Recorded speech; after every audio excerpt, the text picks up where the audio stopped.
खुदा का मतलब बाप और बेटे और रूह कुदस के नाम में आप सबों की सलामती हो।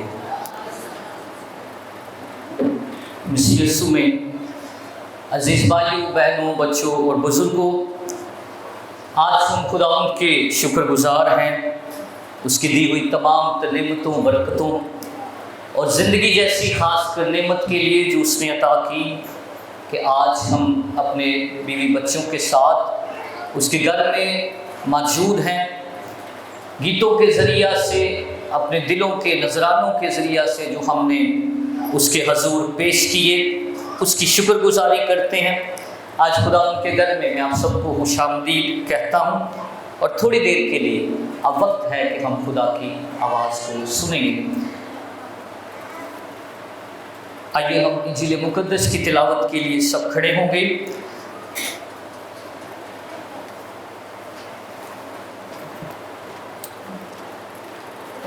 हमारे लिए आज की इंजील मुकद्दस बामुताबिक मुकद्दस मत्ती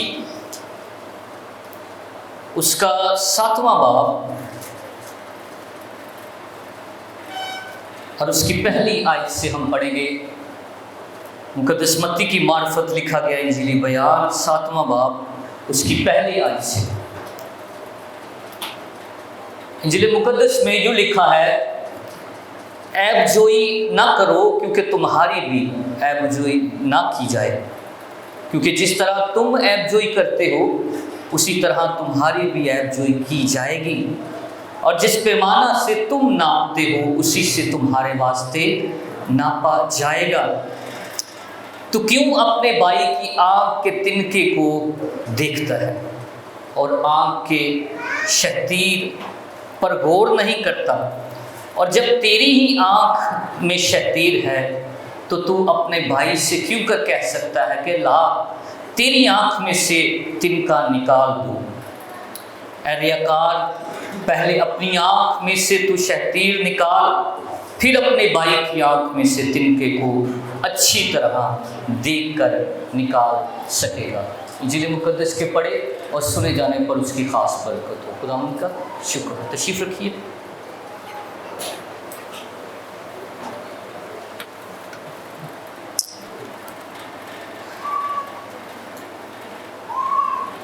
मैं चाहूँगा कि अपनी सारी तवज्जो हम खुदावंद के पाक कलाम की तरफ लगाएं।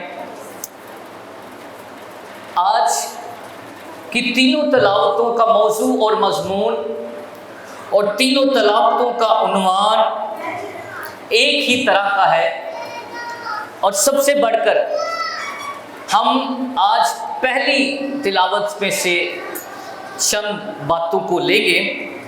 पहली तिलावत कहाँ से ली गई थी? पैदाइश की किताब से। और उस वाक़े को हम सारे ही जानते हैं कि खुदा ने आदम से एक सवाल किया, और वो ये सवाल था कि ए आदम तू कहाँ है? और आप जानते हैं कि उन्होंने उस दरख्त का फल खाया, और फल खाने के बाद उन दोनों ने क्या किया? अपने आप को खुदा से क्या कर लिया? छुपा लिया। खुदा जब ठंडे वक्त में आया तो खुदा ने क्या कहा? ए आदम तू कहाँ है? तो इनका क्या जवाब था? आदम ने क्या कहा? मैं क्या हूँ? नंगा हूँ। खुदा ने फिर सवाल किया कि तुझे किसने बताया कि तू नंगा है? और खुदा अब जान गया था कि जिस हुक्म के बारे में, जो बात मैंने उससे कही थी, वो फल इन्होंने खा लिया। अब यहाँ से एक सिलसिला जारी है जिसको कहते हैं इल्ज़ाम तराशी। क्या कहते हैं जी? आज इस मौजू पर बात करेंगे, इल्ज़ाम तराशी।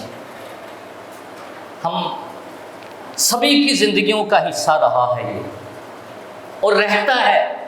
छोटे होते से, छोटा बच्चा आप देखेंगे, मामा मैं नहीं, होने मैंने नहीं, उसने किया।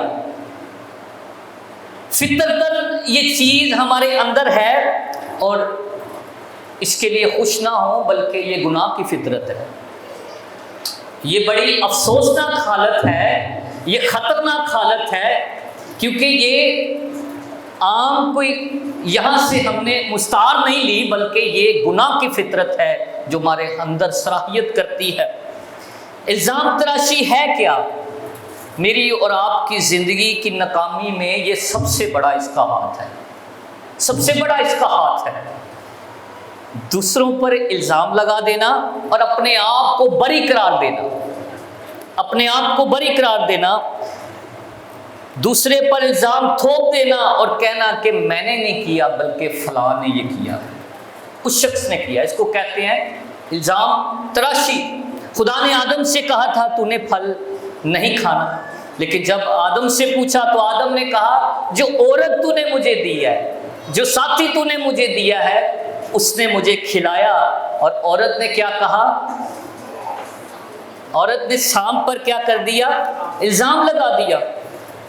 इसमें उन्होंने अपने कसूर को, अपनी गलती को ये नहीं माना मैं मुझसे सरजद हुआ है, मैंने किया है।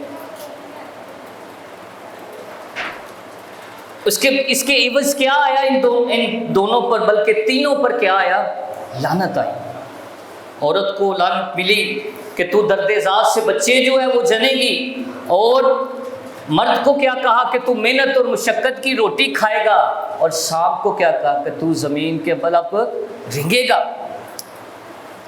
तीनों मानने के लिए तैयार हुए, मानने के लिए। बहुत सारे ख़ानदानों के अंदर जब हम जाते हैं तो उन लोगों का ये कहना है, मानना है कि पादी साहब जी साढ़े ते किसी ने कुछ कर दिता होया, भाई साहब कारोबार नहीं ठीक, किसी ने कुछ किया है, तवीज़ हो गए हैं, जादू हो गए हैं, सब कुछ किसी ने कर दिया है। लेकिन घर पर दबाव है, बहुत सारी चीज़ें हैं, शैतान हमला हो गया है।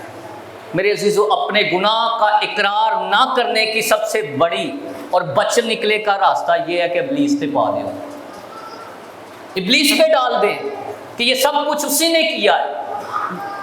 अपने कसूर, अपनी गलती से भागने का सबसे बड़ा आसान तरीका है कि जो कुछ किया है हम तो ठीक है, मैं दुआ भी करता हूँ, मैं तिलावत भी करता हूँ, मैं हदिये भी देता हूँ, प्रस्तिश भी करता हूँ, जमात में भी जाकर बैठता हूँ, मैं बेहतर हूँ, ये इब्लीस के सारे काम हैं।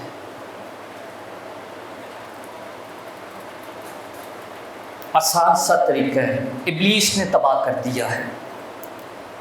और याद रखिए, इल्ज़ाम लगाने के लिए किसी डिग्री की ज़रूरत नहीं पड़ती, ये हमारे अंदर सराहियत करती है। बहुत सारे बच्चों से पूछा जाए कि आप स्टैंड क्यों नहीं हुए, अभी तक जॉब क्यों नहीं अच्छी, माँ बाप पर इल्ज़ाम, माँ बाप पर इल्ज़ाम लगाएंगे कि उनकी हालत ऐसी नहीं थी कि हमें पढ़ा सकें।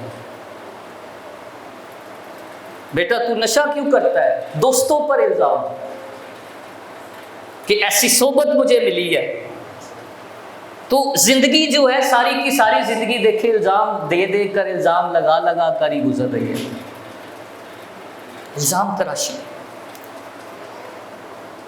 इसलिए हाँ जी, मियाँ बीवी के पास चले जाएं, ये ज़िंदगी के हम मुख्तलिफ पहलुओं को, रवैयों को देखेंगे। बीवी मर्द पे इल्ज़ाम लगाएगी, मर्द को लहदा ले जाए तो उसने कहना कसूर ही औरत का है। इल्ज़ाम, मेरी गलती नहीं, मुझसे नहीं, मुझसे ये हुआ है, मेरा कसूर है। जब आप ये कहना शुरू कर देंगे तो दरवाजे खुलने शुरू हो जाएंगे, जो बंद दरवाजे हैं वो खुलने शुरू हो जाएंगे, क्योंकि आप अपने किए की खुद जिम्मेदारी ले रहे हैं, खुद जिम्मेदारी उठा रहे हैं। दूसरे ने गलती की। और इमसाल की किताब 28वें बाब में लिखा है कि जो कोई अपने गुनाह को छुपाता है कामयाब ना होगा, लेकिन जो उसका इकरार करता और उससे तर्क करता है उस पर क्या होगी? उस पर रहमत होगी। दरवाजे खुल जाएंगे, फिर रहमत होगी। जिस दिन कहा जाएगा कि मेरी गलती थी, मुझसे कसूर हुआ है। दाऊद और नातन के दरमियान बड़ी खूबसूरत हमें वो गुफ्तगू मिलती है।